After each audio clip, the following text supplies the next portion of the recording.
Beefy MMA brawler taps out in $112 million conspiracy case. A former heavyweight mixed martial artist and bare-knuckle brawler pleaded guilty Thursday for his role in a $112 million healthcare fraud case involving an alligator wrestling doctor. Josh Burns, 40, of Dexter, his elaborate tattoos and bulging muscles covered by a purple dress shirt, quietly answered, "Yes, Mom," when questioned by Chief U.S. District Judge Denise Page Hood about his role in one of the largest health care fraud schemes in U.S. history.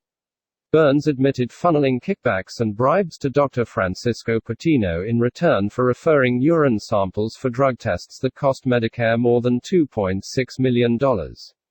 The former fighter faces up to 46 months in prison when sentenced April 9 in federal court in Detroit.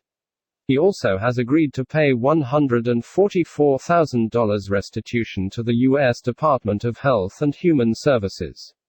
Burns also has agreed to cooperate with the government, which is prosecuting Patino, 63, of Woodhaven. Patino was indicted in June and accused of orchestrating the conspiracy. Prosecutors portrayed Patino as a conniving crook with lies as big as his biceps, an alligator wrestling, steroid buying, frequently shirtless fraudster who spent ill-gotten gains on mixed martial arts fighters and a vanity diet program. Patino is a lying bully who hid millions of dollars in offshore bank accounts while threatening to break the legs of one associate and entrapping another with exotic dances, prosecutors said. He is being held without bond in a federal prison in Milan while awaiting trial in March. Burns admitted conspiring with Patino and others to solicit kickbacks and bribes in exchange for ordering urine drug tests from laboratories in Colorado and Nevada. Patino disguised the nature and source of the kickbacks and bribes by ordering Burns to collect the money and pay for various expenses. Those expenses included sponsoring and endorsing mixed martial art fighters and boxers, according to the plea deal. The Patino probe is linked to a $200 million health care fraud case involving businessman Mashiat Rashid, who prosecutors say spent his share of the scheme on a $7 million Franklin mansion, courtside NBA tickets, a Lamborghini, Hermes clothes and rare watches.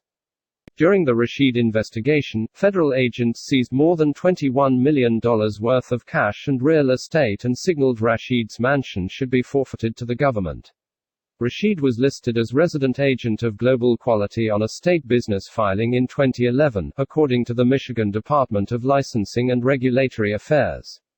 The same filing also lists Patino as company president. Federal prosecutors say Patino controlled and operated the company. Global Quality was part of a web of companies Patino used in a scheme that defrauded Medicare by distributing opioids and administering painful and experimental back injections, the government alleges. He required vulnerable patients to submit to these injections even if they didn't need them or didn't want them, Justice Department trial attorney Jacob Foster said during a recent court hearing. But he told them they had to have them if they wanted to obtain pain medication. The injections and prescriptions were lucrative and frequent, Foster said. While federal investigators have frozen Patino's bank accounts, millions of dollars remain missing, the prosecutor said. There are millions of dollars unaccounted for, including over $2,190,562.84 in cash that has been withdrawn from financial institutions, Foster said. From 2016 to 2017, Patino wrote prescriptions for more than 2.2 million pills, including fentanyl, oxycodone and oxymorphone. Some of the medically unnecessary drugs ended up being resold on the street, according to the indictment. During that period, Patino was the state's top prescriber of oxycodone 30 mg, the powerful opioid painkiller, prosecutors said.